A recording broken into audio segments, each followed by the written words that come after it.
NorthLight Innovation, the Yukonstruct side, and the Rolf and Marg Hougen Entrepreneur Speaker Series, featuring Rolf and Marg on the sideline.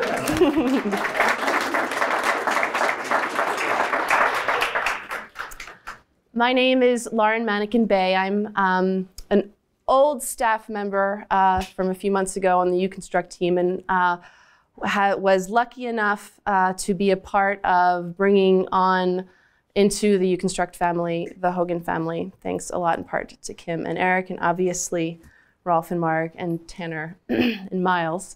I want to start by sharing, we say this before every Entrepreneur Speaker Series, but I want to start by acknowledging that the first entrepreneurs on this territory were the Kwanlin Dan Ta'anguchan people.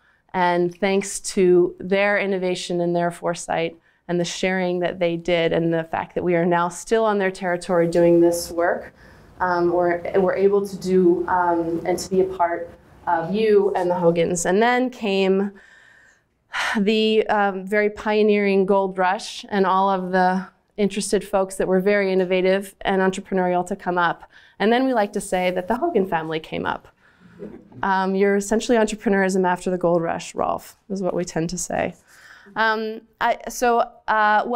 again, and I want to start a little bit stealing a speech, thank you, Peter, from the Yukon Chamber, and Rich Thompson, who wrote this speech, when Rolf won the Lifetime Achievement Award a few years back, just to give a little bit of context for those that may not know the extent and the breadth and depth of this gentleman's career and this story.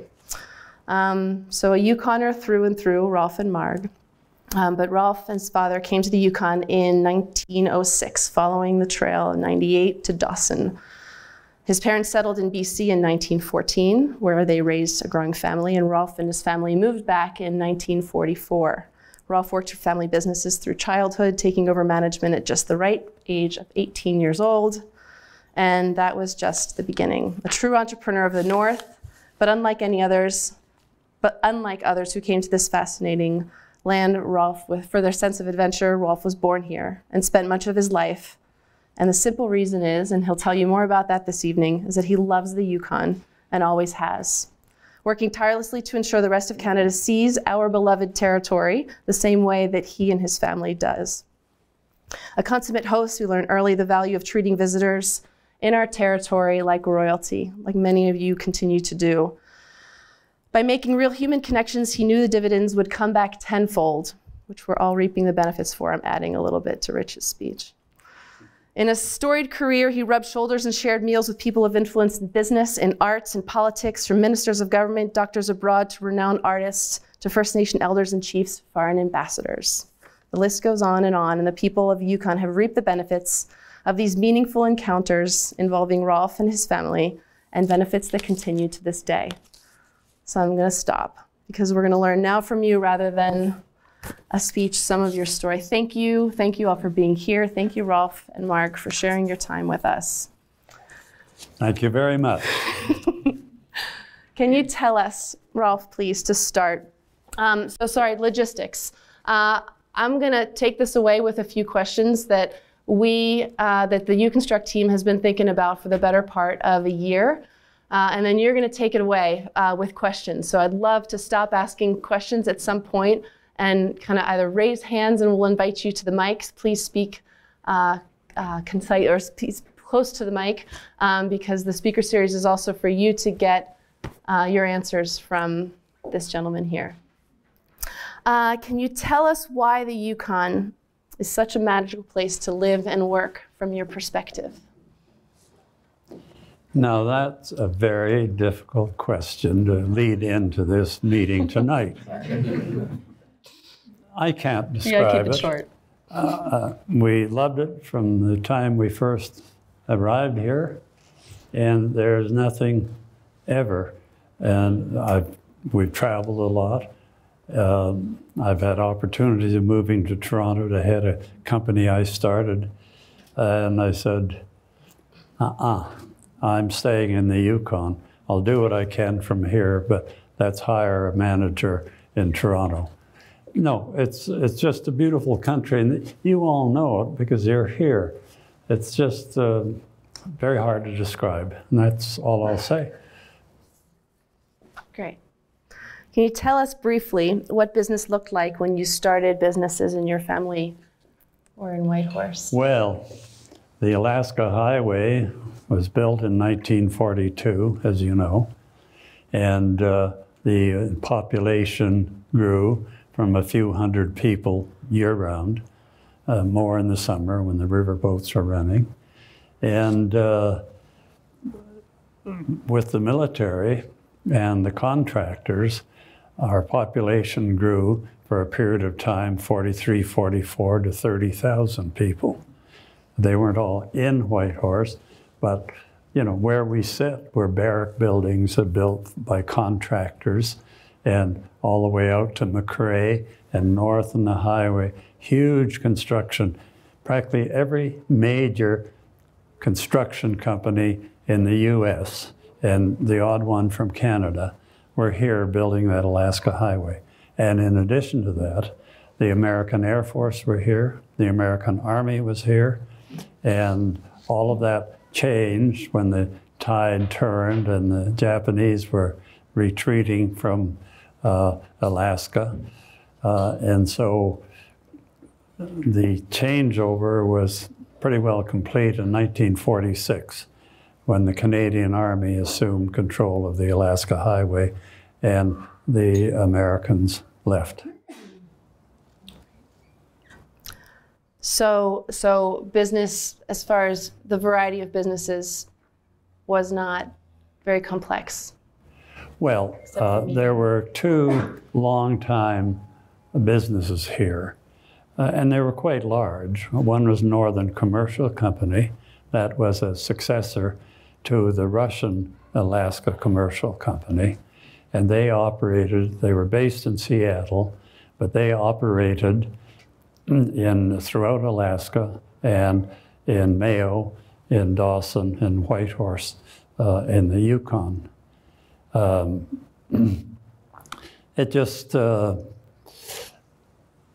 the other company, Taylor and Drury, they came over the trail in '98, and they set up a small shop in Whitehorse and eventually grew to have 7 stores in every community in the Yukon. Taylor and Drury, they had their own boat, and they would take their supplies that came in by the White Pass, go downriver to the mouth of the Teslin, and then go upriver in order to reach their store in Teslin, as there were no roads and no other way of getting there. And a similar situation in Mayo and across the Yukon. So Taylor and Drury were very, unfortunately, no one has written a story about the Taylor and Drurys, and I hope they do someday, because their history is a fascinating history. Mm. Anyway, we were started with about 30 square feet store, very, very small. And from there, and I was going to school and working in the store, we had just sundries, Raleigh products, Fuller products, and you name it. In fact, I used to take a bag of Fuller products over my shoulder and get on an Army bus and go out to Utah, which is the camp just before McRae, and knock on the barrack buildings where the female employees lived and sold Fuller brushes. And that went on for a couple of years. In the meantime, my father sold Raleigh products, so it was just a little store. But then within 2 years, we were able to move to what is now the Edgewater, but then it was the White Pass Hotel. And Mrs. Veal had a small place right at the back of the hotel, which we rented. It about tripled our space, but still very, very small. But it allowed us to expand into many other product lines, including we got into children's wear by buying out a store in Prince Rupert, and we shipped the goods up.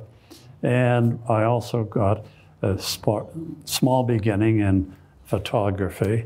And I can recall looking, I think I had a camera in the showcase, and another time, another rather expensive item. And every day I'd drop in to see if it was still there. And it would take a long time to even sell it.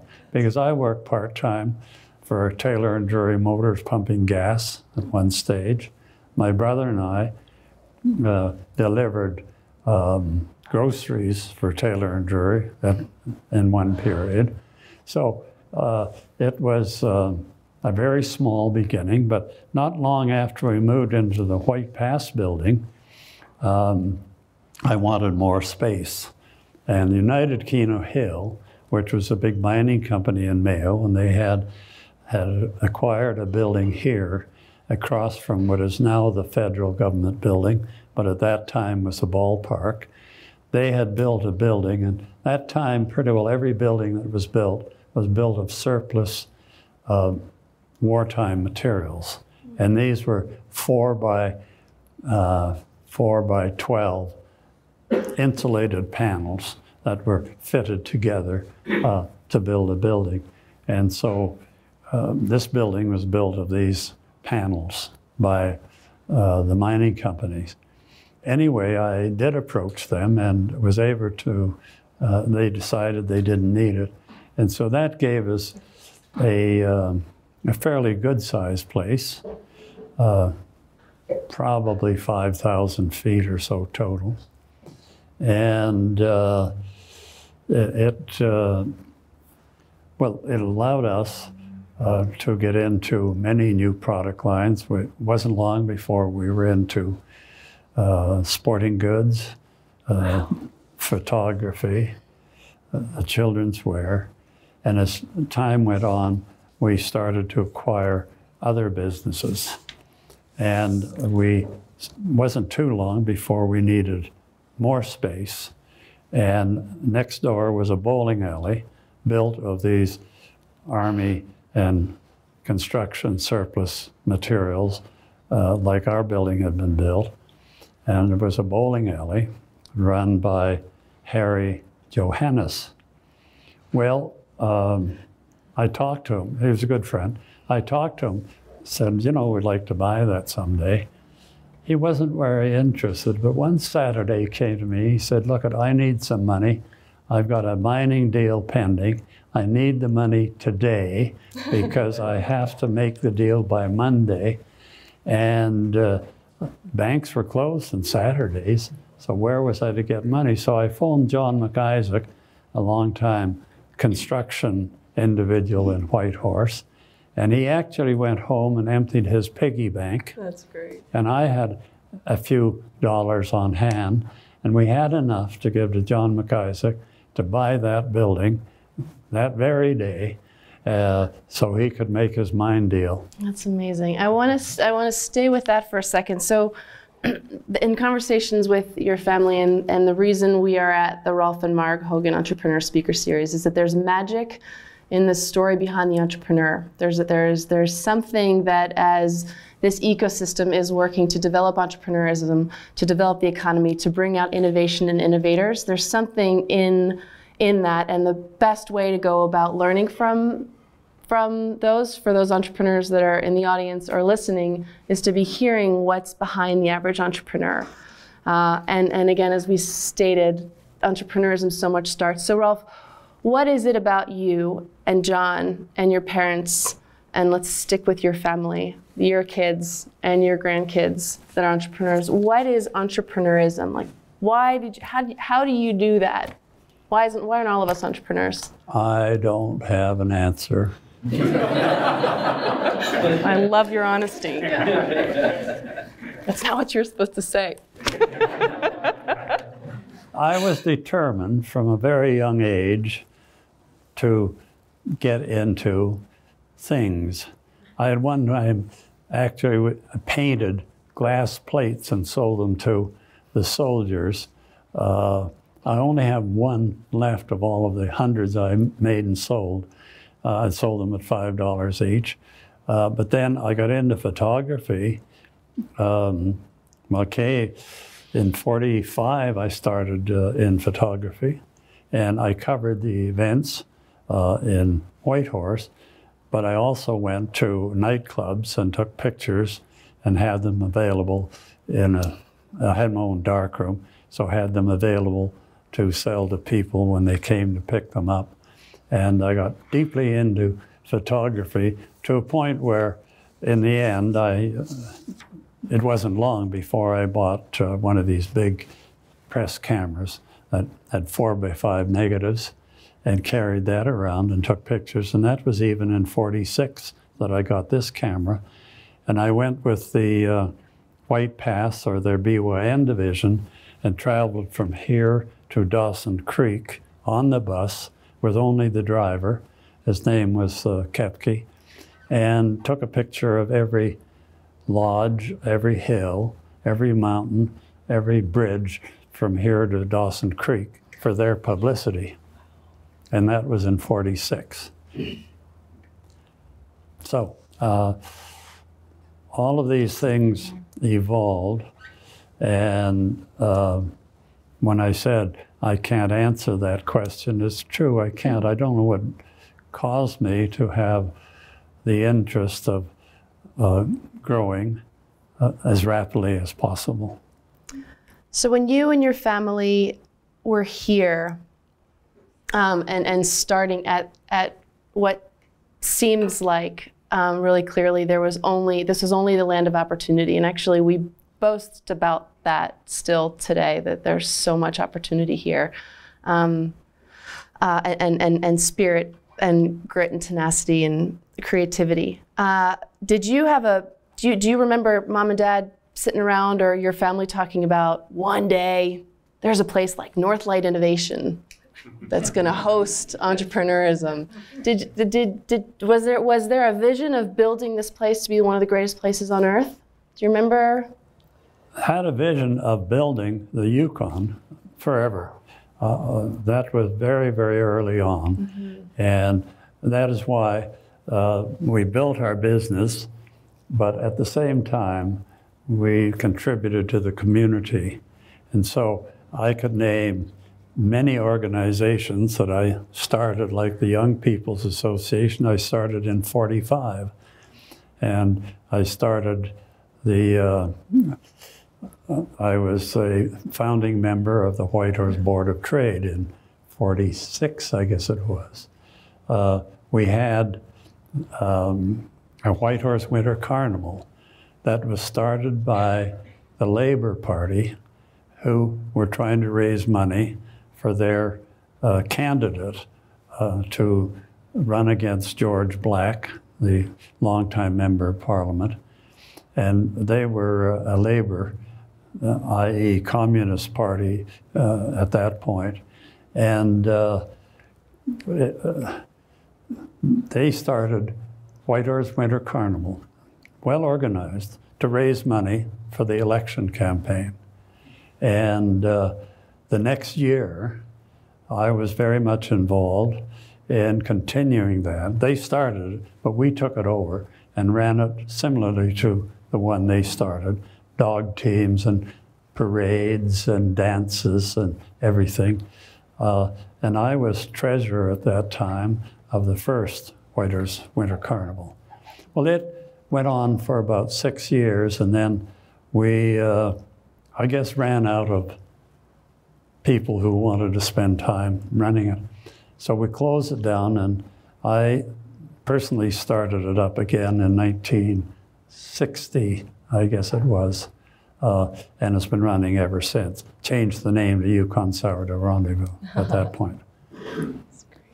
So I always had that desire to not only keep building our own business, but also contributing to the community in any way I could. And that's why I founded many organizations. One that was very important at that day was called the Yukon, what was it called now?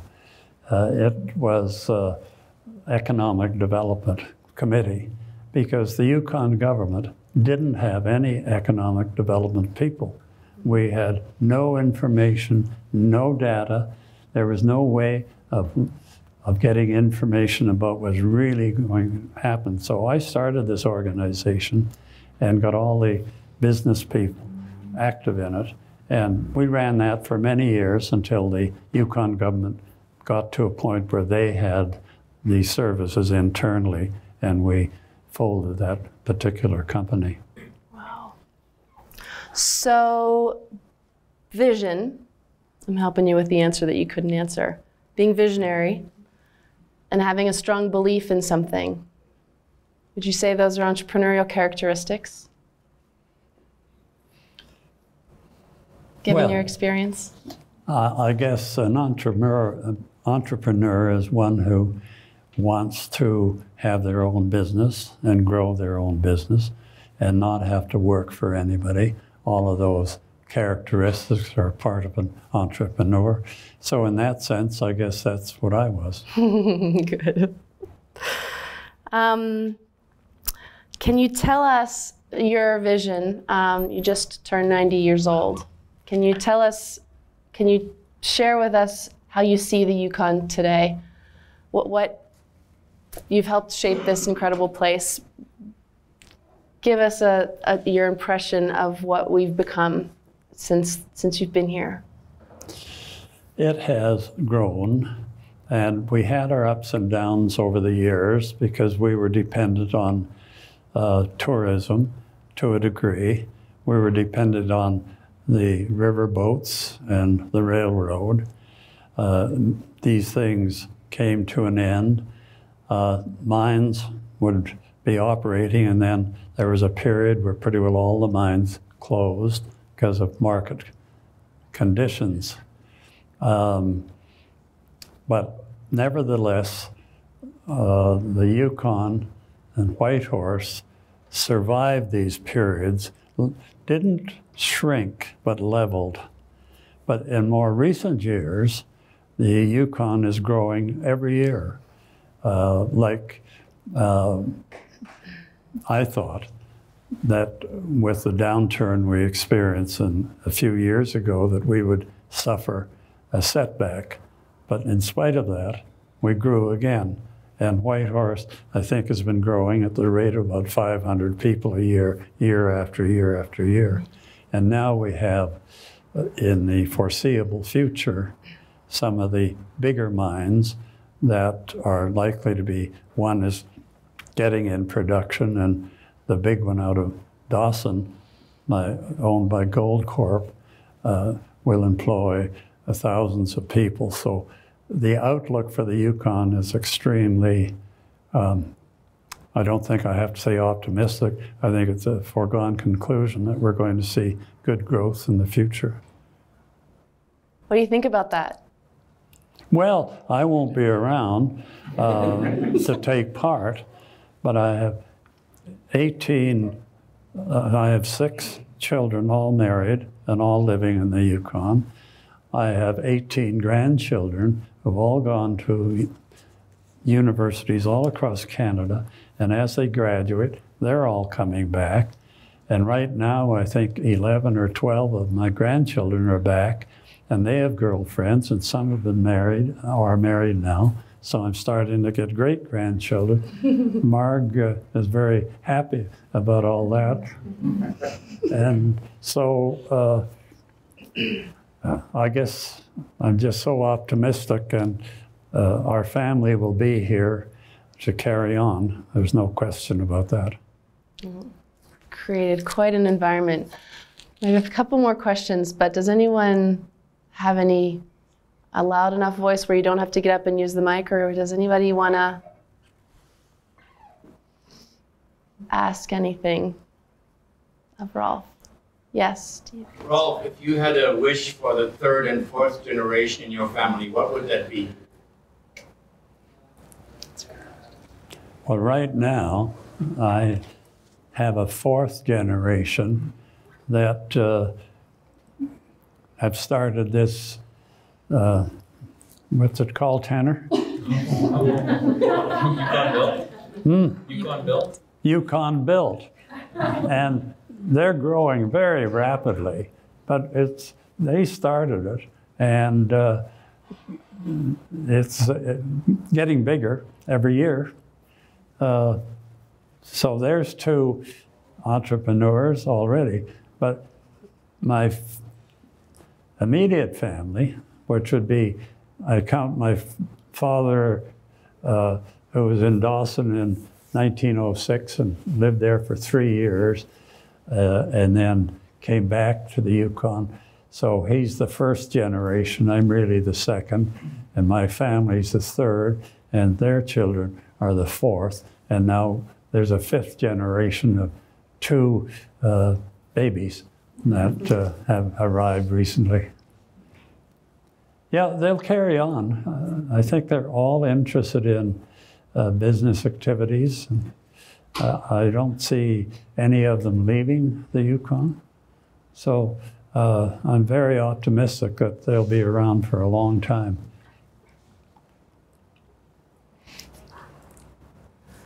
Rolf, what made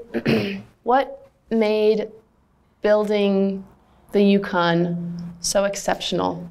And the follow-up question is, what were some of the biggest challenges? I think you talked a little bit about the challenges of the ebbs and flows of industry, transportation. What made it so exceptional? Your greatest memories? Well, the retail business, we grew that from what I told you, very little place, and then we got up a place right across from the ballpark, and same location, Hougen Center now.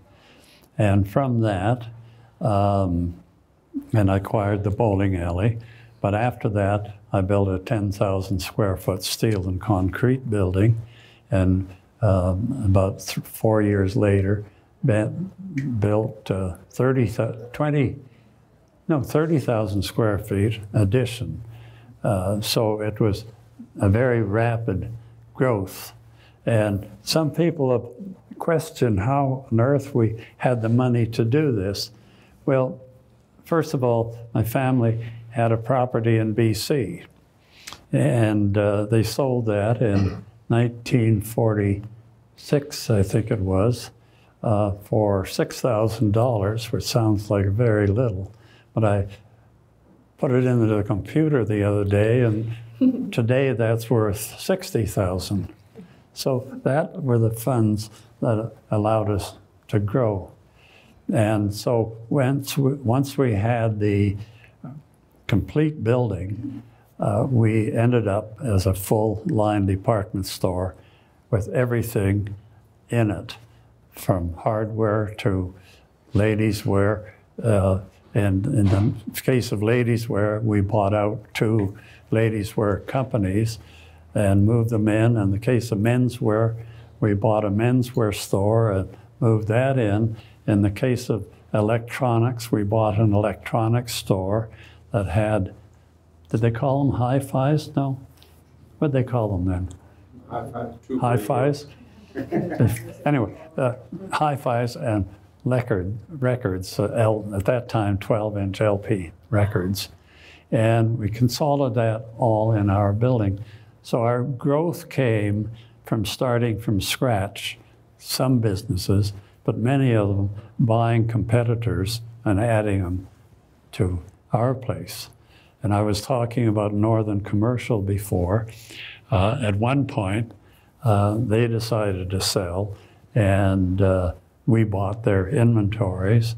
And then Taylor and Drury's, they decided to sell. And I, at the time, said, no, we've got enough. Then I was sitting in Seattle on some trip, and I said, you know, I made a mistake by saying no. So I phoned Charlie Taylor, and I said, you know, we will talk to you about buying your business. He said, you know, I've got someone else talking to me now, and he said, I think you're too late. And I was too late.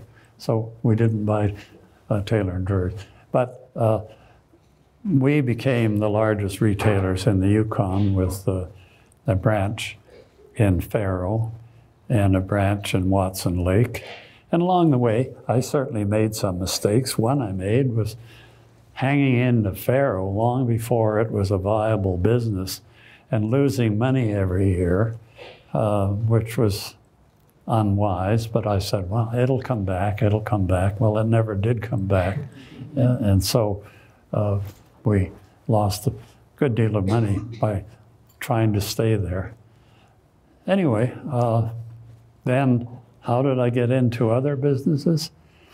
Well, I guess having built the retail business, one day I got a letter from the Ford company, and they had sent a representative because when Northern Commercial withdrew from their retail business, they were also the Ford dealer and the Caterpillar dealer, and they wanted to sell the Ford business and the Caterpillar business. As a result, this individual came and he went to the usual number of all the garages and that, and he found no buyers.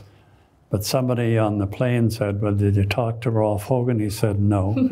Anyway, he wrote a letter, and I actually put it aside. I said, I have no interest in going into the Ford. And then I thought, well, why not? And so I wrote back and I said, yes, I'd like to talk to you. And it wasn't long before we bought the Ford business. And because it was on Main Street and pumping at a gas pump right on the sidewalk, and it was too small to grow as a business, I was able to acquire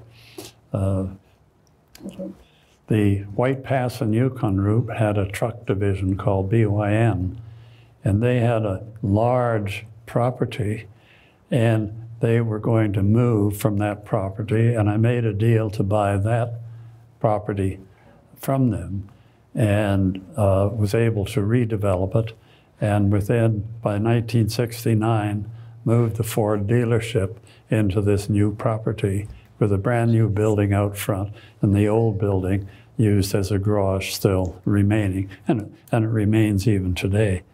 So that got us into the Ford business. Tell me, I'm gonna cut you off because it's that I want to ask a personal question, and you can tell me if I'm not allowed to ask this in relation to this kind of growing. And yes, we did that, and we were asked to do this, and then you thought about it. And Marg, I'm not putting you on the spot. I'm going to put your husband on the spot. But one of the pieces that we talk often to entrepreneurs about is work-life balance and relationships and spouses and how you keep healthy relationships when you're a serial entrepreneur. Tell us about this amazing wife of yours and how she was either involved or tolerated your incessant entrepreneurism. How did you guys do it as a couple? How Marg tolerated me? Anyway, let me tell you a little story that I didn't put in my notes. But we had the military here, both the Air Force, Canadian Air Force, Canadian Army, that took over from the Americans in '46. And I was invited to be a member of the officers' mess of both of the military. And I went to, on May the 3rd, wasn't that the coronation ball, in the Air Force officers' mess. And I had a date to go there. And at some point, I spotted this blonde who was there. So I went into the bar, and women weren't permitted to go in the bar.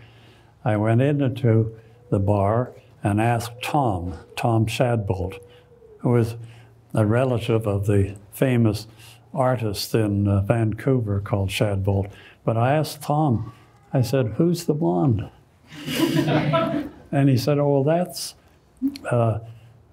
Major Nielsen's wife's sister, but she's not well. And so that's her sister who came with Major Nielsen to the gathering. Well,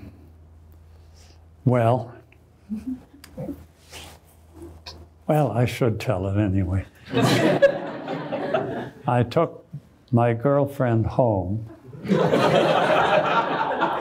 and wished her good night, went back to the party, asked Marg for a dance, and the next day I called her and picked her up. We went for a drive. I think it was to Marsh Lake. Anyway, we've been together ever since.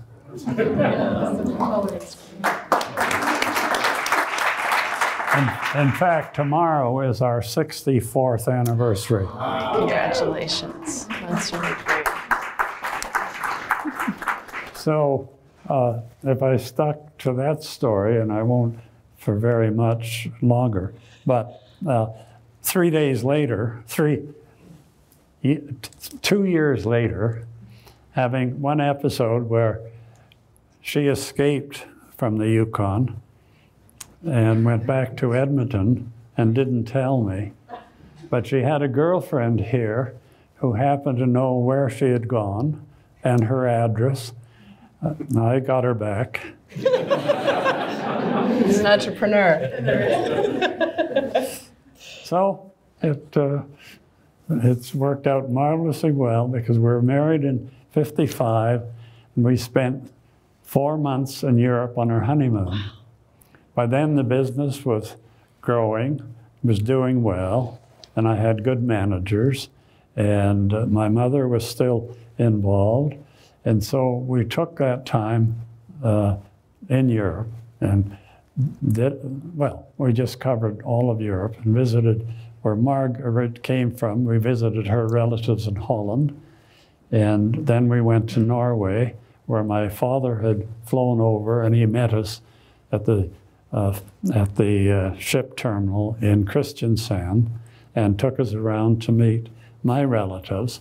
So we had about a week or 10 days in Norway before flying home. That's great. That's great. I have maybe 2 more questions, and then I'll actually, does anybody have any questions? And I'll rock the last 2.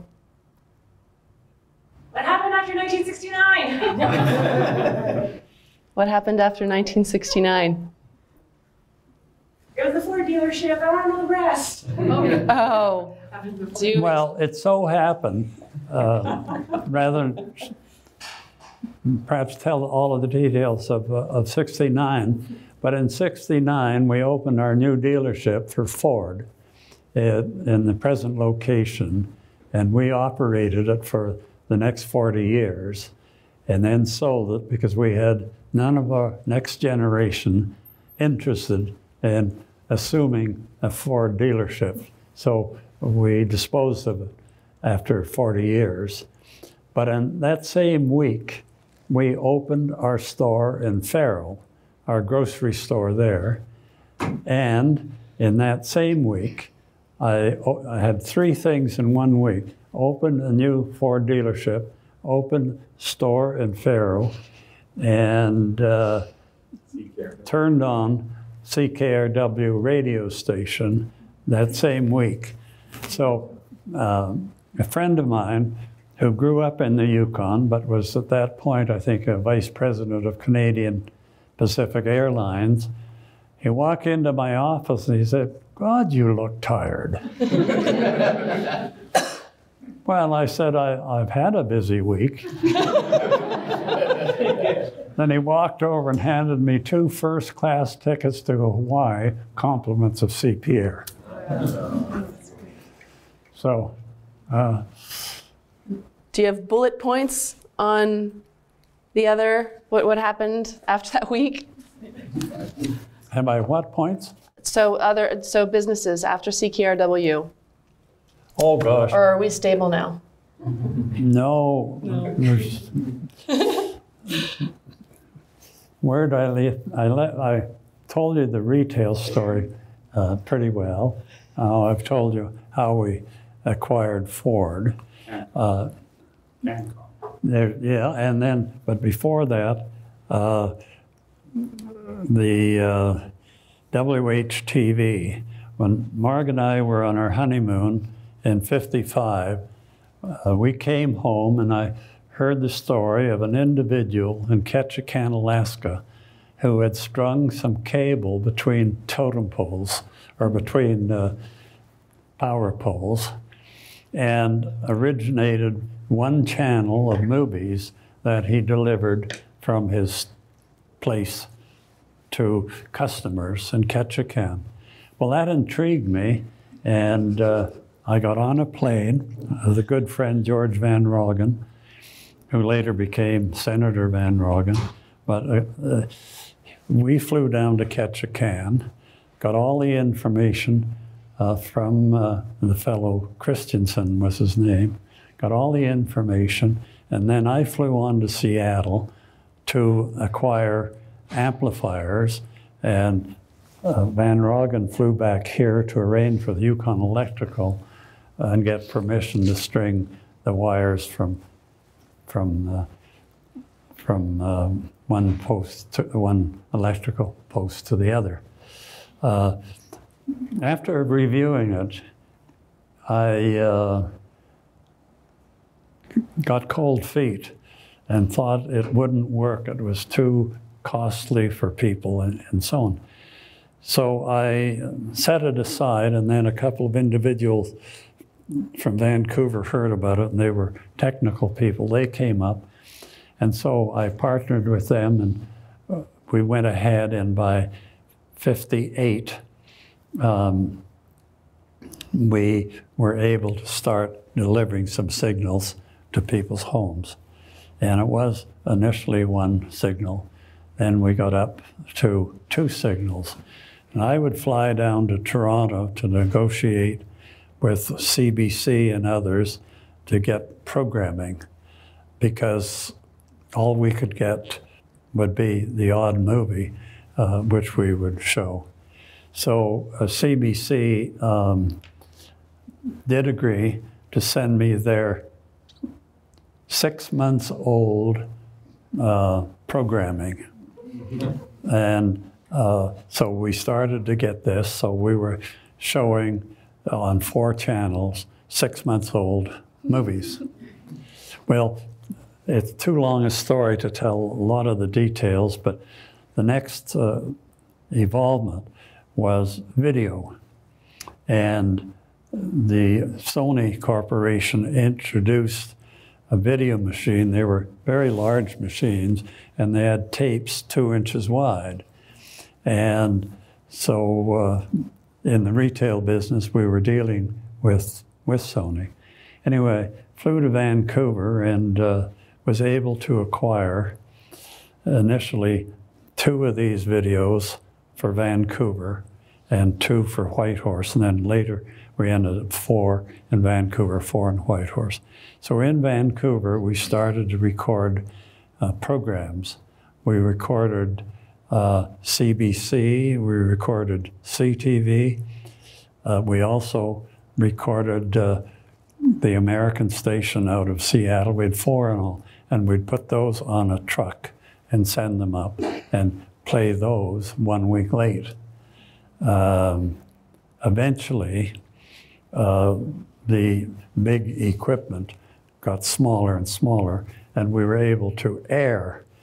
So we were able to show programming 1 week late in Whitehorse. But during this period, we learned, of course, of what they were doing with satellites, particularly what is now CNN.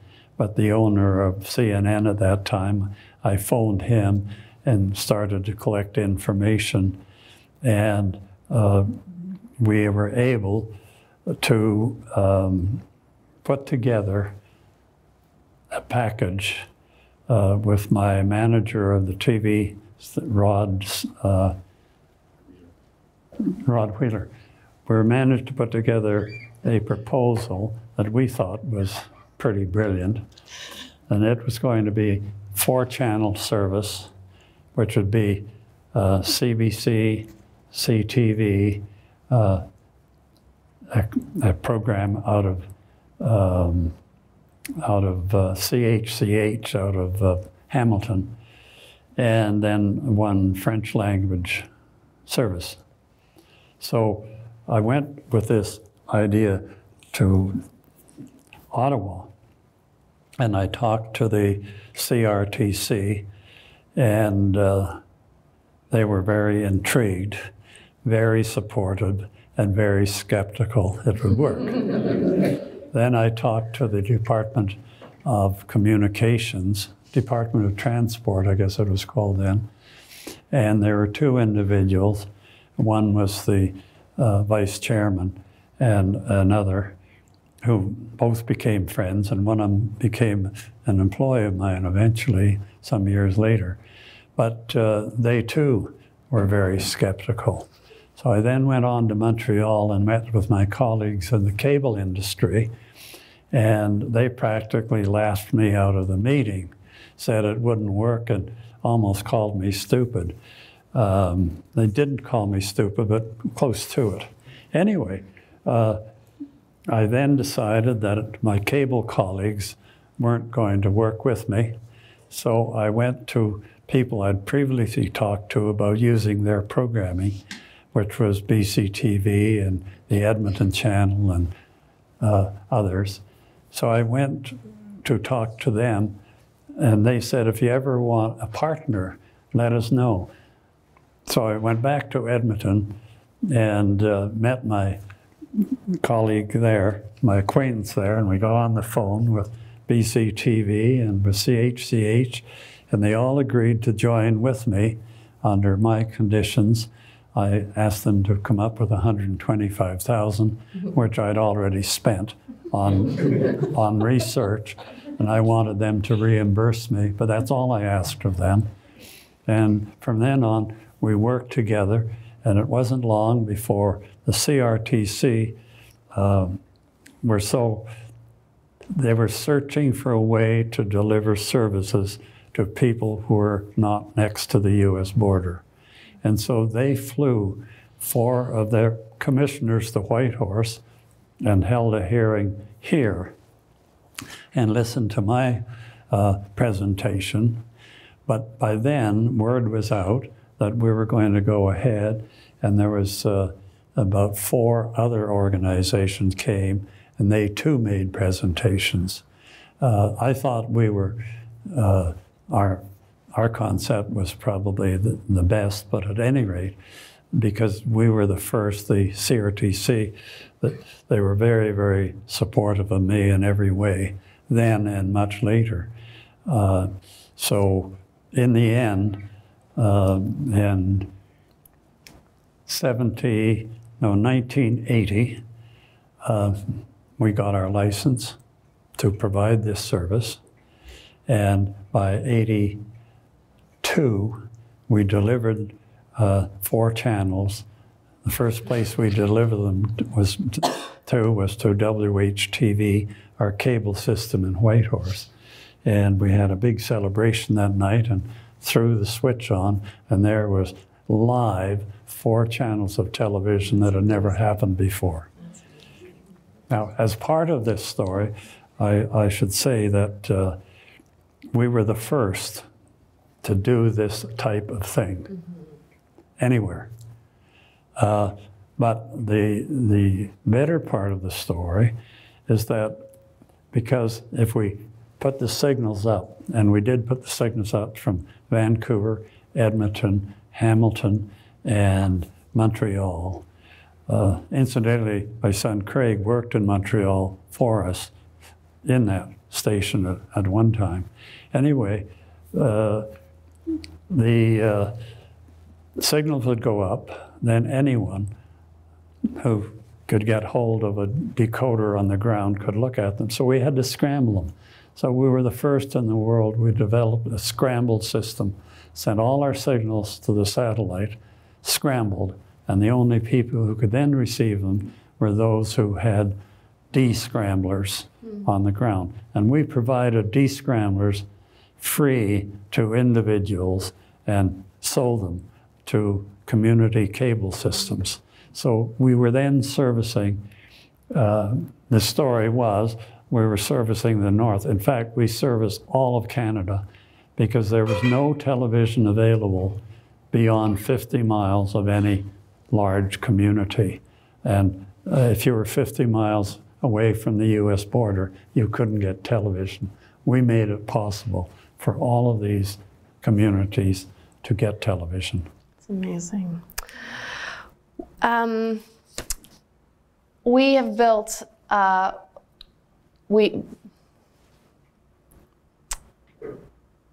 thanks to Yukon government, Minister Pillais back there, and Canor and Rich Thompson and his team at NVD and many other supporters, there's a space for the mini-U's to explore entrepreneurism and try it out here in a place with resources, support, finance, et cetera. And a lot of people are believing in entrepreneurism today. Can you share with us what motivated you to be a part of this entrepreneurial story, which is the Rolf and Marg Hougen speaker series? Thanks to you, we're able to tell these stories and make them public. Good. What about that pitch made you want to be a part of entrepreneurism for the Yukon beyond your immediate connections to family, and you're touching a lot more people thanks to this and this partnership? What excited you about it?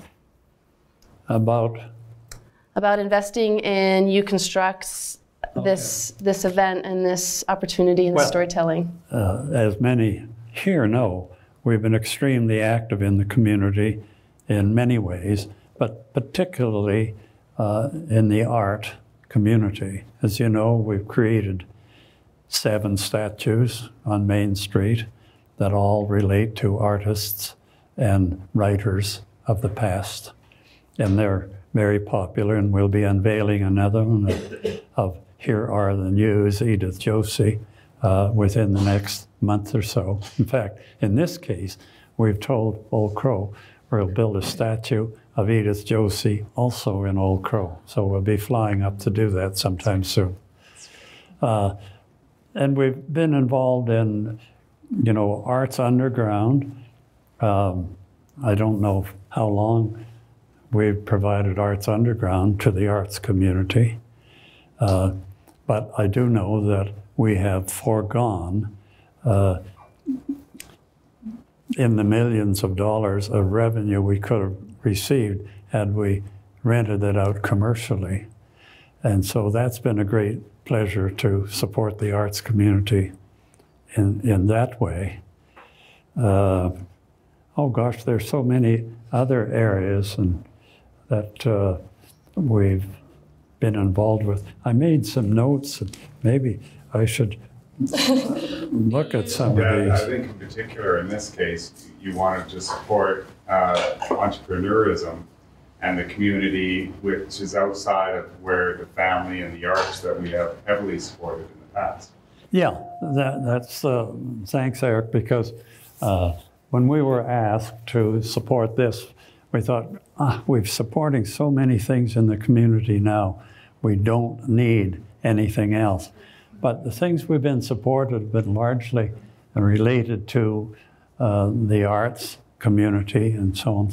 And whereas we've been in business and are still in business in the Yukon, we weren't currently, now in the past we've supported all sorts of ball teams and basketball teams and you name it.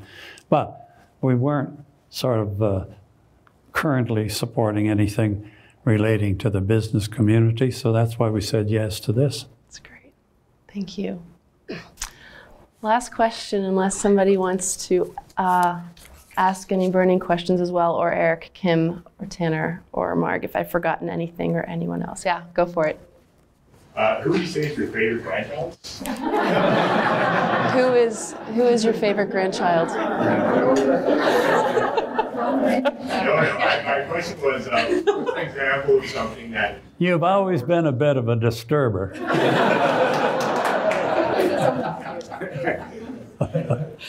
That's your answer. You're very proud of, or one of your greatest accomplishments personally in business, but not, in terms of making money or that kind of thing, but something that you've done that you're just happy that you did. Say that again. Something, share with us something that you are most proud of in business, or one of your accomplishments that you're most proud of. Yeah? Oh gosh, it's hard to say, you know. I'm certainly, because it's a major undertaking and a benefit to all of Canada, is the founding of Cancom, Canadian Satellite Communications, and being able to deliver television to all these regions in Canada. You know, that stands out in my mind as one of significant accomplishments, because it was new, it had never been done before, but we did it. So that was exciting. Saving White Pass, that was another big one. Saving White Pass. Oh, Eric, I have a lot of notes here, but Eric just said, as many of you know, the White Pass has been part of the Yukon since 1900.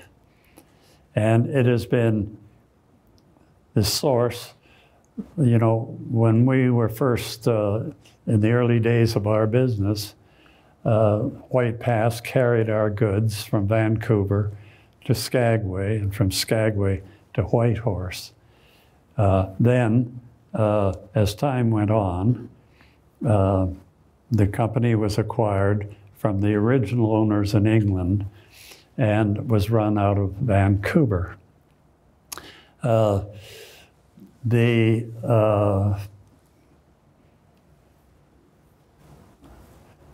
railroad was doing reasonably well, but the ownership changed, and the new owners fouled it up completely.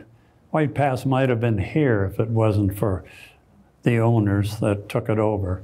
And really, as an example, we were shipping cars all the time from Vancouver on the boats, on the White Pass to Whitehorse. Well, the manager of the day said, well, I'd sooner fill that with pork and beans and canned goods, I'd get more money. Well, there wasn't enough pork and beans needed to fill more containers.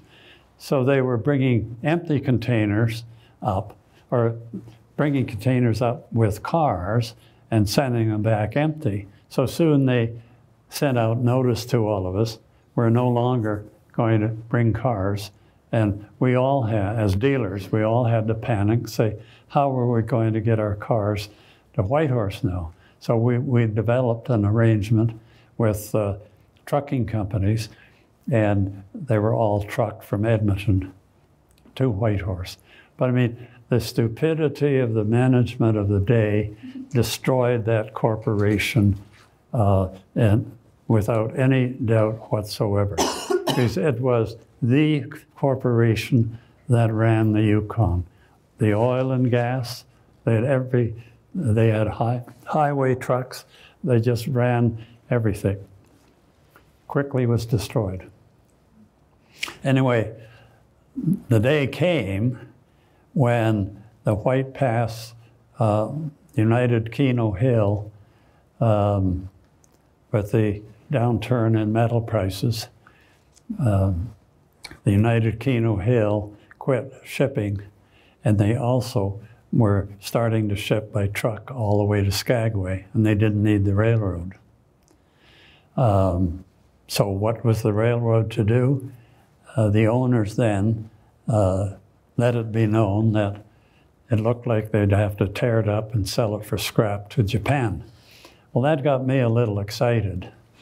So I was at a Board of Trade meeting in Dawson City, and I announced that I was going to save the railroad and put a group together to buy it. So I did put a group together, which included leaders of, the president of Alaska Railroad, the head of Princess Tours, the head of the other tour company. I had a board of directors of 12, and we negotiated to buy the railroad. And we were close to making a deal. But I then asked the government of the day here if they would back us in any way, because we were $3 million short of making the deal. And they turned us down. So the end result is all of the research we did, and I told you 125,000 of research we had done, all the research we did I turned over to the then owners and recommended that they start up a tourist-only railroad, which they did. And they acknowledged in the end, because I spent a lot of time riding that railroad, practically measuring every tie, and met with people of Skagway. In the end, they gave me a lifelong pass to ride the railroad. That's great. And I've used it. So that's the railroad story. Eric, there are others. Oh, there's lots of others, but that's... So we built this with you and Marg and Kim and Eric and Tanner and Miles, in part, to give entrepreneurs at the stage of their growth the stories, as I said earlier, success stories. And we hope that people leave inspired, have another story, and in this case, understand how pivotal your family has been and you have been to creating this space that we are in now. If there are any here who are listening because they think they will get some advice, I'll tell them a few stories, if you wish. Now, how long is this going on now? How long are your stories? No, I'll just look at a note here because, because I was asked in probably a memo from you to deal with this, and we haven't basically. But if you're going to be an entrepreneur, if you're going to go into business, there are a few criteria that I would say are very, very necessary if you're going to succeed. I can tell you stories of those who didn't succeed. One is your reputation and your trustworthiness is important, because once you're trusted, you will have people come to you. And I can tell you, I started a finance company called Arctic Investment Corporation. I started this company in the late 40s. Well, that company was a great aid to me in expansion over the years. Investors were coming to me asking if I would take their money and invest. They knew that we were paying roughly 3% more than the banks would pay. So I had hundreds of people wanting to invest with me. And at one time we had, I think it was $5 million of local investors in Arctic investment. And that allowed me to buy certain businesses using this money. And it was on a program where they were a 5-year debenture, and we, after 5 years, would pay them back, or they would reinvest. This went on, and we only discontinued this within about the last 5 years or so that we quit doing this, partly because the government put in new regulations that made it pretty onerous to try and run a finance company. So we did discontinue it. And all of those who were investors, I'll give you an example of one individual who unfortunately was a great friend of mine, and we lost him a few days ago, or a few weeks ago, Ken McKinnon. I'd go to his place at Marsh Lake, and he said, "There's the house that Rolf built," referring to the fact that he had invested with us, made good money, and was able to afford that house. So trust and reputation is very important.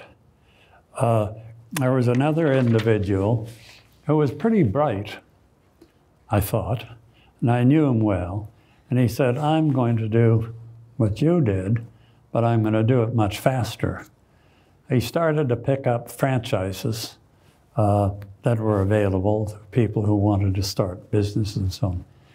Well, in the end, he not only went bankrupt, but failed to pay back money from a lender and had to serve a period of time in jail. All because he could have done it slower, I'm sure, but he tried to do it in a very quick way. The other thing, I'd like to mention that I could name people again, but I won't. People would get into business and they would so-called hang their shingle out, and they would think they were successful. So rather than work hard, put the money they made back into the business, they engaged in buying ski-doos and motorcycles and all the fun things so they could enjoy themselves. Well, I bought these things, but not probably 20 years after starting a business. They went bankrupt. It didn't work. They didn't concentrate in business. And the other thing, I asked, well, how do you get the advice? Who told you? You know, you were so young. What was your, I said, well, what I would do is I'd talk to my banker, I would talk to my lawyer, I would talk to my accountant, and I'd hear them all out and get their advice and then make my own decision. And that's very good to do, because all of these three areas I mentioned, they all contribute something, but none can give you advice as a sole person to give you advice. The other thing I mentioned in my note here is that right from the beginning, as we were in business, we were active in the community. I can tell you of many organizations I started, many contributions we've made over the years, many organizations. Well, we always supported the community in every way, and as you know now, Arts Underground and this project of statues and so on. This has been going on in one way or another ever since we went in business. And that's important because, first of all, you're in the community. And all of my good friends that were in business over the years, they all packed up their money and moved to Vancouver or the Okanagan or Vancouver Island. I can't find any but one that left anything in the Yukon. They took it with them. They didn't invest in the Yukon. And I could name all sorts of people, which I won't do, but that's the way it was. There's one individual who I will name because I think he's been very good to the Yukon, and and he contributed to the hospital, and that's Keith. No. What's Keith Byron. My good friend. What the heck? His name has slipped me at the moment. But at any rate, he's put money back into the Yukon, and he's done. I'm going to take the time to tell you a little story about him, which is off subject, of course. But he was a contractor in the Yukon, very successful contractor. Keith Byron. Yes, Keith Byron. And he bid in building an airport in Antarctic. Hundreds or dozens of companies around the world bid on it. He won. He went down there and built it on time, on budget. And I saw him not long after he returned to Whitehorse. His hair was white. It really was white. Now, since then, he's relaxed and it's got color back. But that's how hard he had to work. But anyway, he's contributed to the Yukon. And I'm sure there are others, I just don't recall them, but I recall the many that didn't put anything back into the Yukon. Mm. There's one more there, I think, after support community. Oh, no, I did talk about that, but I'm going to take a quick look. Oh yeah, I talked of contributing in the community. We've donated 40,000 photos to the archives. I told you about getting involved in photography at about, 1945, and I got bigger and bigger and better cameras and so on.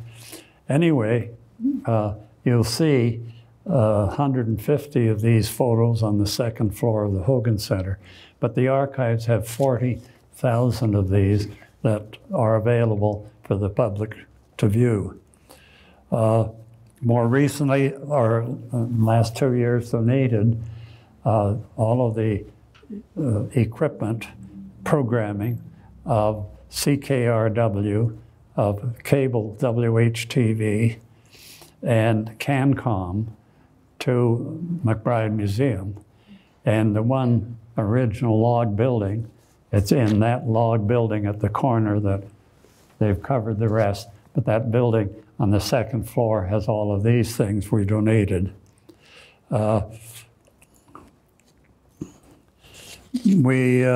I talked about the statues.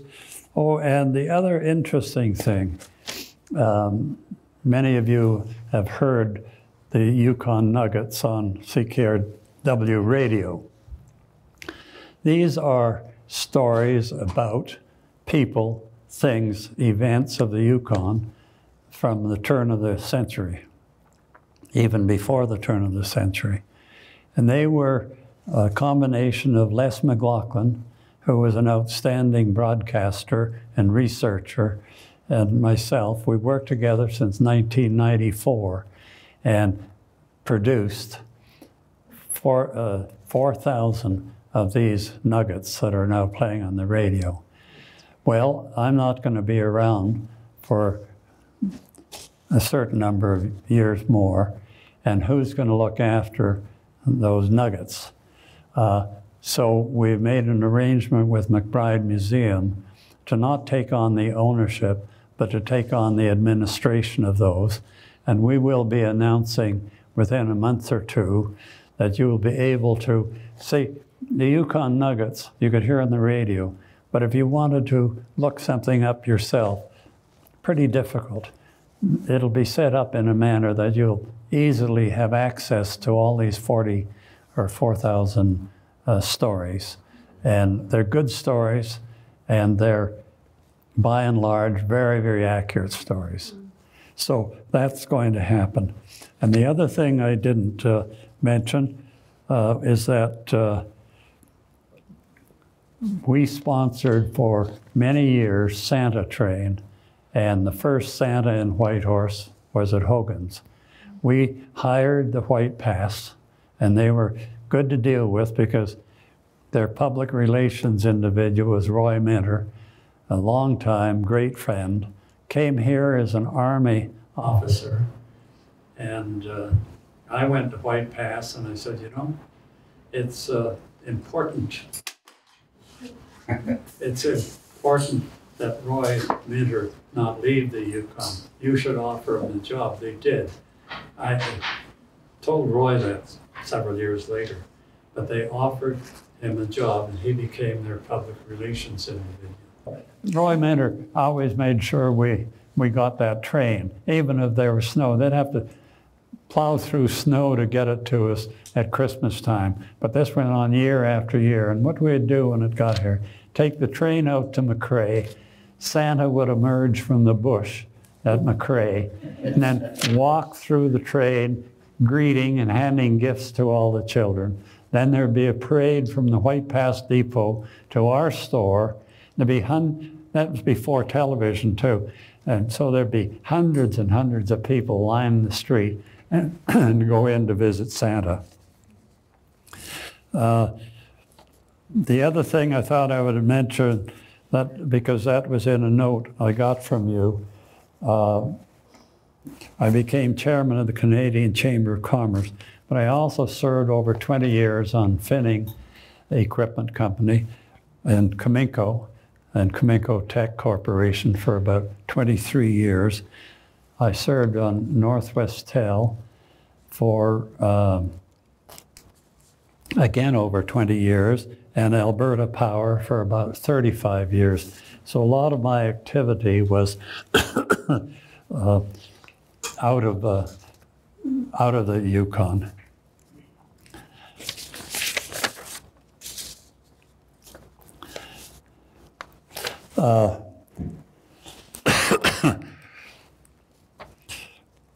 Time's just about up, Dad.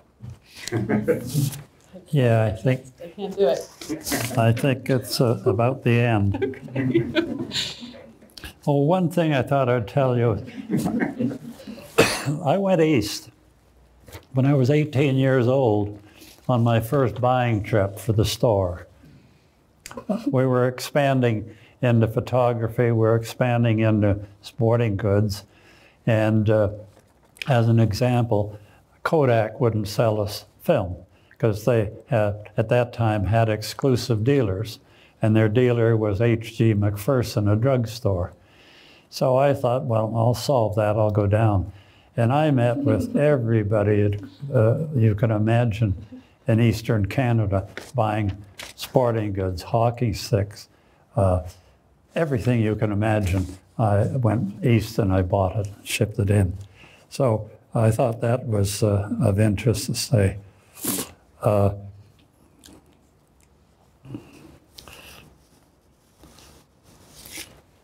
think I pretty well.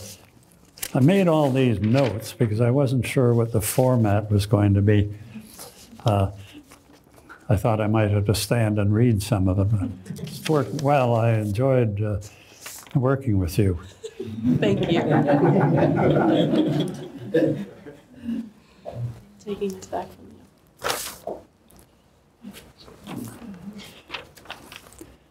Oh, let me turn myself on. So I have had the pleasure of explaining a lot of my business life and other life, but probably the most important thing in my whole life has been family. I told you about meeting Marg and our honeymoon, and we've been traveling all over the world ever since.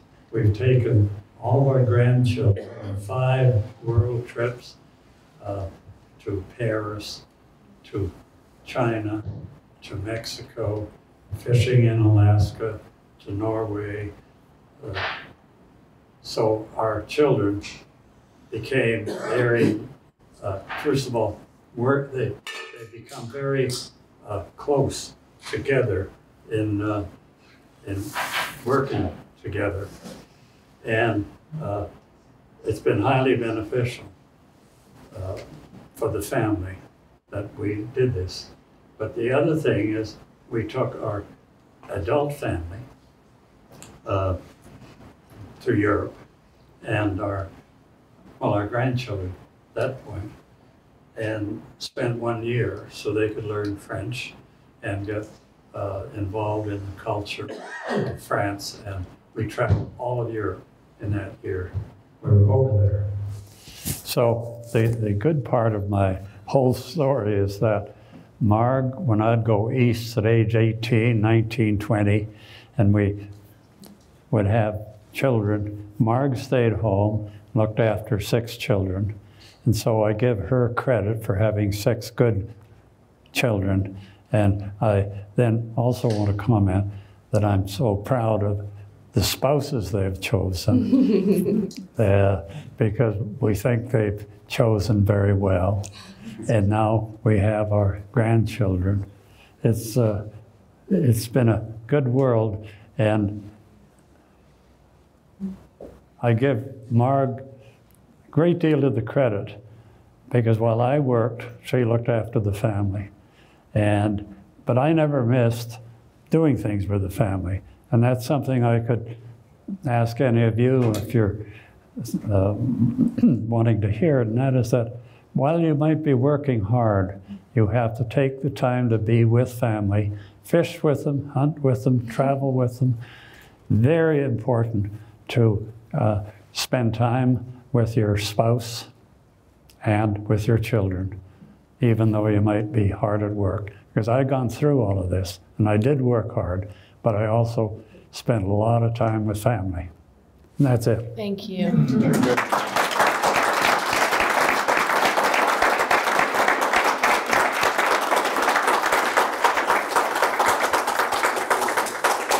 Well, I should say my host has been marvelous to work with. This is a huge honor. This is an incredible honor to have been able to hear these stories and archive these stories. Lana, he's out. Done. Lana, thank you for allowing me the stage to be able to do this interview. And Rolf and Marg and Eric and Kim and Tanner, thank you for helping us be a part of this and being a part of the growth of this ecosystem. It's really exciting. Yeah. So to close, just 2 quick thank yous. The first, really huge, big thank you to our host tonight, Lauren.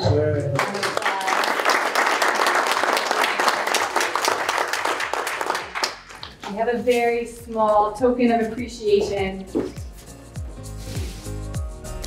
for you and Marg. We'll make you hold it. Oh, Lauren. 2 thank yous. Thank you for speaking tonight. Thank you for being here. This was so inspiring. And your take on business and community is, yeah, I love it. And it's a big part of why we're here. The second thank you, Entrepreneur Speaker Series. Marg and yourself, because of your sponsorship every month, first Thursday, 5 o'clock, local entrepreneurs get to share their stories and their successes and inspire other people to get into business and to pursue their ideas. So, thank you so much.